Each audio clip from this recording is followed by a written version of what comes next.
அடுத்ததாக இந்த விமானத்தின் என்ஜின் எப்போது செயலிழக்கும் என்பது குறித்து விமான போக்குவரத்து நிபுணர் உபைதுல்லா விளக்கம் அளிக்கிறார். அவரிடம் கேட்கலாம். சார் வணக்கம் சார். இந்த விமானத்தோட என்ஜின் எப்போது செயலிழக்கும் சார்? உங்களுடைய விளக்கம் தரலாம் சார் நீங்க. அதாவது டிஜிசிஏ ஒரு ரிப்போர்ட் இப்போ கொடுத்துருக்காங்க.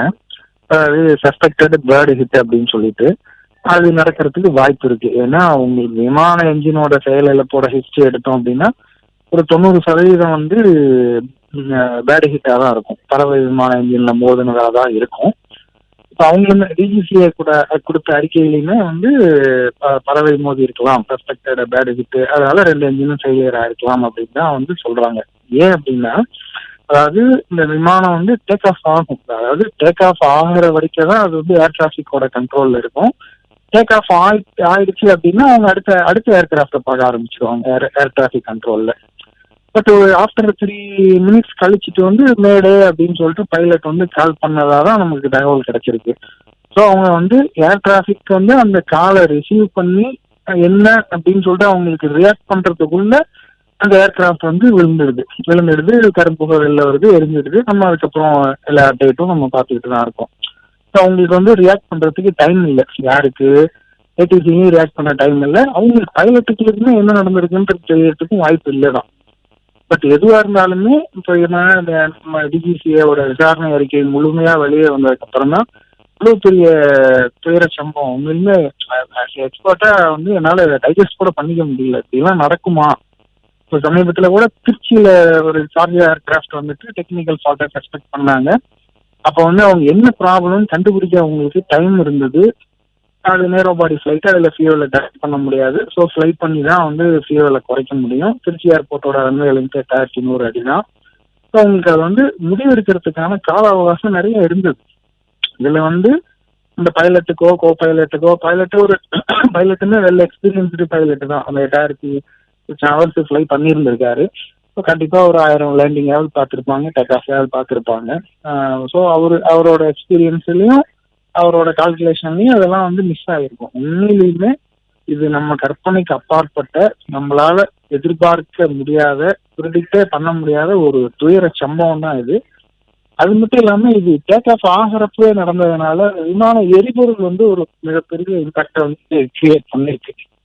ஏன்னா அது அகமதாபாத்ல இருந்து கிட்டத்தட்ட ஒரு 7000 கிலோமீட்டர்ஸ்க்கு நம்ம ஃபிளை பண்ணி போகணும். இப்போ அதுக்கேற்ற மாதிரியான ஃபியூவல் அவங்க எடுத்திருப்பாங்க. இது ஒயிட் பாடி. ஸோ மேக்ஸிமம் ஒரு 100 டன் வரைக்கும் ஃபியூவல் எடுக்கலாம். இவங்க இதுல எவ்வளவு டன் ஃபியூவல் எடுத்தாங்கன்னு தெரியல. பட் கண்டிப்பா ஒரு மினிமம் ஒரு 70 டன்னாவது இருந்திருக்கும் ஃபியூவல். ஸோ அவ்வளோ ஃபியூவலுமே டக்குன்னு பிளாஸ்ட் ஆகுது அப்படின்னா அதெல்லாம் உண்மையிலுமே நம்மளால கற்பனையே செய்ய முடியாத ஒரு விளைவு தான். ஸோ முழுமையான அறிக்கை, டிஜிசிஏவோட அறிக்கை வெளியே வந்தாதான் நம்ம இதுல என்ன நடந்துச்சு அப்படின்றத நம்மளால விளங்கிக்க முடியும் சார். நிச்சயமாக சார். இந்த வகை விமானம் முதலாக விபத்தில் சிக்கியதாக சொல்லப்படுகிறது. அப்படி இந்த விமானத்தின் சிறப்பு என்ன சார்? எப்படி இந்த விமானம் சிக்கி இருக்க வாய்ப்பு உள்ளது நமக்கு?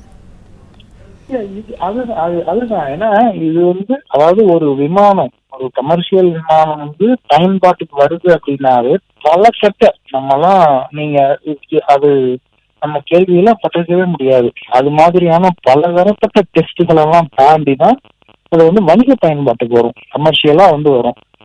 எல்லா ஆஸ்பெக்டையும் அவங்க செக் பண்ணிடுவாங்க. அது ஒரு பெரிய நம்ம ரொம்ப பெரிய ஒர்க். அது அவ்வளோ ஆஸ்பெக்டையும் செக் பண்ணி அதே மாதிரி இப்போ ஒரு பைலட் ஒரு பர்டிகுலர் டைப் ஏர்கிராஃப்ட் ஒரு டிஃப்ரெண்ட் டைப் வேரியண்ட்டை கூட நம்ம இஷ்டத்துக்கு எடுத்து, அதாவது ஒரு கார் சிட்டி பைக் ஓட்டுறோம், ஒரு ஸ்பிளண்டர் பைக்கை ஓட்டுற மாதிரி கதையெல்லாம் அது கிடையவே கிடையாது. அதுக்கு அந்த பைலட்டு ட்ரைனிங் எடுத்து சிமுலேட்டர் டெஸ்ட்டை பாஸ் பண்ணி ஸோ அந்த ஏர்கிராஃப்டை பற்றி முழுமையா தெரிஞ்சுதான் அந்த எடுக்க முடியும். இதெல்லாம் தாண்டி அதுல ஒரு டெக்னிக்கல் எரர் வந்திருக்கு அப்படின்னா உண்மையிலுமே நம்ப முடியல. ஏன்னா இது அதுவும் அவங்க செக்யூரிட்டியில ரொம்ப காம்ப்ரமைஸ் ரொம்பவுமே அதாவது காம்ப்ரமைஸ் பண்ணிக்கவே மாட்டாங்க. ஏர்கிராஃப்ட் ஆகட்டும், ஏர்லைன்ஸ் ஆகட்டும், நம்மளோட கண்ட்ரோல் அத்தாரிட்டி டிஜிசிஏ ஆகட்டும், ரொம்ப ரொம்ப ஸ்ட்ரைட் ஃபார்வர்டு. டிஜிசிஏ நம்ம டிஜிசிஏ பயங்கர ஸ்ட்ரைட் ஃபார்வர்டு.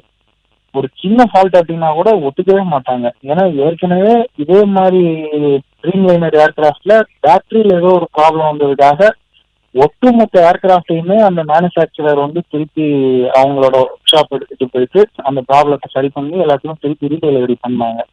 அந்த அளவுக்கு அவங்களுமே யாரு அந்த ஏர்கிராஃப்ட் மேனுஃபேக்சரருமே வந்து செக்யூரிட்டியில வந்து அவ்வளோ ஸ்ட்ரிக்டா இருக்கிறவங்க தான். அதெல்லாம் தாண்டி இந்த மாதிரியான ஒரு சில அசம்பாவிதங்கள் நடக்குதுங்கிறது இது நம்மளுடைய அறிவுக்கு அப்பாற்பட்ட விஷயமா தான் நான் கருதுறேன். கண்டிப்பாக சார். டேக் ஆஃப் ஆகும்போது கோளாறு இருந்தா உடனே இந்த விமானத்தை சேஃப் லேண்டிங் பண்றதுக்கு என்னென்ன வழிகள் இருக்கு சார்? அது அதாவது இப்போ டேக் ஆஃப் ஆகிறப்ப அவங்க ஏதாவது சஸ்பெக்ட் ஃபைண்ட் அவுட் பண்ணியிருந்தாங்கன்னா ஒன்னு ஏடிசியில கூப்பிட்டு சொல்லிடுவாங்க. அவங்க டக்குன்னு எமர்ஜென்சி டிக்ளேர் பண்ணி ரெடியாவே இருப்பாங்க. அதாவது ஒவ்வொரு ஏர்போர்ட்லயுமே அந்தந்த ஏர்போர்ட்டோட கேட்டகரிக்கு தகுந்த மாதிரி கேட்டகரி 6, 7, 8 அப்படின்ற மாதிரிலாம் அங்க வந்து ஃபயர் சர்வீஸ் இருக்கும் எல்லாமே. அதாவது அதெல்லாம் வந்து அதாவது ஏர்போர்ட்ல இருக்கக்கூடிய ஃபயர் சர்வீஸ் எக்யூப்மெண்ட் எல்லாம் நார்மலா பொதுமக்கள் பார்த்துருக்கிறதுக்கான வாய்ப்புகள் இல்லை. அவ்வளோ ஒரு ஹைலி எக்யூப்டு ஃபயர் சர்வீஸ் எல்லாமே இருக்கும். உடனே என்ன பண்ணிடுவாங்கன்னா எமர்ஜென்சி டிக்ளேர் ஆயிடுச்சுன்னா டக்குன்னு ரன்வே வெக்கேட் பண்ணிடுவாங்க. மற்ற ஏர்கிராஃப்ட் எதுவும் இருக்குன்னா கூட டக்குன்னு தூக்கி போட்டு ரேபிட் டாக்ஸிவே இருக்கும், மற்ற டாக்ஸிவே எல்லாம் ஏர்கிராஃப்டை வெக்கேட் பண்ணி ரன்வே வந்து ஃப்ரீ பண்ணி கொடுத்துருவாங்க. மேபி அதுக்கு பைலட் ட்ரை பண்ணியிருந்திருக்கலாம். அதுக்கு பைலட் ட்ரை பண்ணி ஒரு கம்யூனிகேஷனை எஸ்டாப்ளிஷ் பண்றதுக்காக ஒரு ஏடிசியை கூப்பிட்டு இருந்திருக்கலாம்.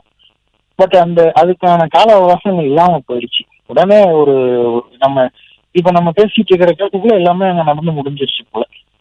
அது ரொம்பவுமே வந்து ஒரு துரதிருஷ்டவசமானது. அப்படி ஏதாவது எமர்ஜென்சினா எல்லா ஏர்போர்ட்டுமே இந்தியாவில் இருக்கக்கூடிய அந்த சம்பவம் நடந்த அகமதாபாத் ஏர்போர்ட் மட்டும் அல்ல, இந்தியாவில் இருக்கக்கூடிய எல்லா ஏர்போர்ட்டுமே இந்த எமர்ஜென்சியை ஹேண்டில் பண்றதுக்கு உண்டான வெல் எக்யூப்டு ஃபெசிலிட்டிஸ் வச்சிருக்காங்க. ஏன்னா அதெல்லாம் ரொம்ப மேண்டேட். டிஜிசியை வந்து அடிக்கடி இன்ஸ்பெக்ட் பண்ணக்கூடிய விஷயங்கள்ல வந்து அதுவுமே ஒண்ணு.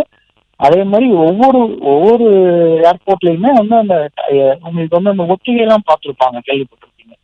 தீத்தடுப்பு ஒத்திகை, தீயணைப்பு ஒத்திகைன்னு சொல்லிட்டு அந்த மாதிரி அதை ரொட்டீனா வந்து ஆக்டிவாவே இருப்பாங்க அந்த ஃபயர் அண்ட் ரெஸ்ட்ல. அது ஒரு பெரிய ஒரு டீம் அது. அதனால வந்து எல்லா ஃபெசிலிட்டியுமே இருக்கு. இன்கேஸ் வந்துட்டு ஏதாவது அவங்க ஒருவேளை அந்த ஏர்கிராஃப்ட் வந்துட்டு ரிட்டர்ன் ஆகி நம்ம ஏர்போர்ட் அக்சஸ் பண்ணியிருந்தா இவ்வளவு பெரிய அசம்பாவிதம் தடுக்கப்பட்டிருக்கலாமோ என்னவோ தெரியல. பட் அதுக்கான அவகாசம் அங்க இல்லாம போயிருக்கு போல. சம்பவங்களோட அடிப்படையில் நமக்கு அப்படிதான் தெரிய வருது. அந்த ரியாக்ட் பண்ணக்கூடிய டைம் அவங்களுக்கு இல்லை போல. கண்டிப்பாக சார். இணைப்பில் வந்து விளக்கம் அளித்ததற்காக நன்றி சார்.